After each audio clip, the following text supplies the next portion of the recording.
मोदी जी को टीवी पे देखना एक अलग चीज़ है, सामने खड़े होके और उनसे बात करना, हाथ मिलाना। मैं तो चौंक गई थी कि उन्हें इतनी सारी चीज़ें पता हैं, तो इट वाज वेरी ओवरवेलमिंग।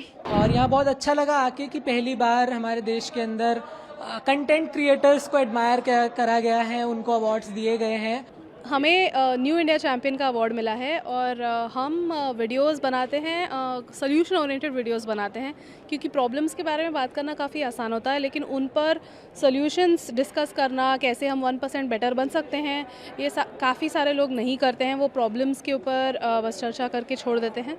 तो उन चीज़ों के बारे में हम डिस्कस करते हैं, हम इकोनॉमी के बारे में बात करते हैं, हम पॉलिसी डिसीजंस डिकंस्ट्रक्ट करते हैं, जियो पॉलिटिक्स के बारे में बात करते हैं। तो हम इस फील्ड में ऑपरेट करते हैं। लेकिन जिस तरह से आपको प्रधानमंत्री के द्वारा अवार्ड मिला है, पहली बार है जिस तरह का अवार्ड मिला है, कैसा लग रहा है? बहुत ही खुश हूँ मैं। स्पेशल बात ये थी कि हम वहाँ गए और प्रधानमंत्री हमें पूछ रहे हैं, हमसे कह रहे थे कि आप इतने सारे फैक्ट्स और फिगर्स कैसे डाल देते हैं वीडियो में, हमारे लिए तो काफ़ी ड्राई होता है लेकिन आप उसको बहुत इंटरेस्टिंग बना देते हैं। तो वो सुनकर काफ़ी मतलब मैं तो चौंक गई थी कि उन्हें इतनी सारी चीज़ें पता हैं, तो इट वाज वेरी ओवरवेलमिंग। मुझे अवार्ड मिला है न्यू इंडिया चैम्पियन कैटेगरी में। क्या आपने काम किया है?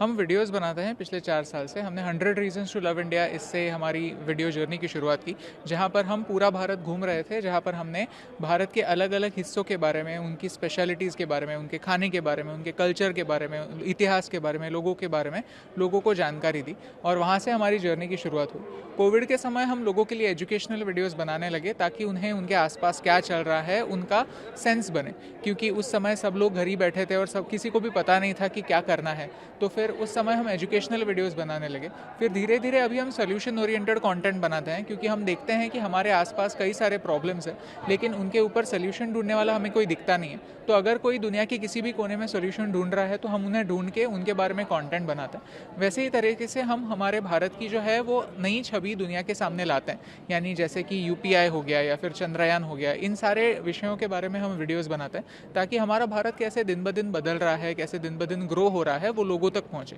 और इसीलिए हमें न्यू इंडिया चैम्पियन इस कैटेगरी में अवार्ड दिया गया है। जी, लेकिन खुद प्रधानमंत्री ने आपको सम्मान किया और इस तरह से अवार्ड मिला, क्या आपने कभी सोचा था कि ऐसे सम्मान मिलेगा? नहीं, मुझे अभी कैसे लगा तो नहीं था, क्योंकि ये जो पूरा फील्ड है वो काफ़ी नया फील्ड है, किसी को भी पता नहीं है कि कैसे इसमें ग्रो करना है, क्या ये करियर बन सकता है। तो इस पूरे फील्ड में एंट्री तो ऐसे ही हॉबी के तौर पर ही हुई थी और धीरे धीरे ये जैसे करियर के तौर पर बनता जा रहा है और जैसे इसको जितना फॉर्मलाइज इसको किया जाएगा, जितना इसे रिकॉग्निशन मिलेगा, वैसे ही आने वाली पीढ़ी के लिए थोड़ा थोड़ा आसान होता जाएगा, क्योंकि काफ़ी अनसर्टनिटी होती है, किसी को भी पता नहीं होता कि आगे कैसे बढ़ना है। बट जैसे पीएम सर ऐसे इतने बड़े मंच पर अगर अलग अलग सेक्टर्स के क्रिएटर्स को, जैसे फाइनेंस के, इन्वायरमेंट के, या फिर जैसे हमारे सेक्टर के क्रिएटर्स को अगर एक साथ लाकर उन्हें अवार्ड प्रदानित करते हैं, इतना पर्सनलाइज इंटरेक्शन करते हैं, तो ऐसे लगता है कि हाँ, इसमें भी स्कोप है, इसे हम एज अ करियर कंसिडर कर सकते हैं। यहाँ पर मुझे माइक्रो क्रिएटर्स में अवार्ड मिला है और मैं स्पिरिचुअल कंटेंट बनाता हूँ, गीता, उपनिषद और जितने भी हिंदू स्क्रिप्चर्स हैं।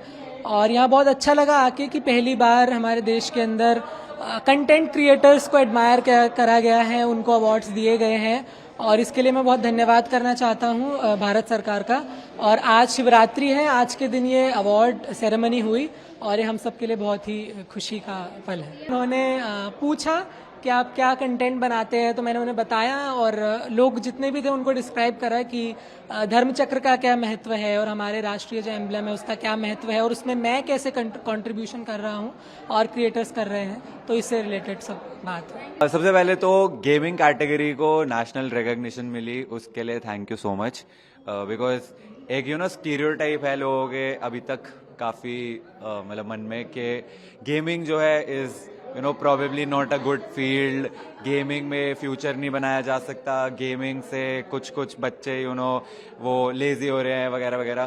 तो ऐसा कुछ नहीं है। गेमिंग इज़ अ फील्ड जहाँ पे एक गेम आपको बहुत कुछ सिखाती है, लाइफ लेसन्स वगैरह सिखाती है।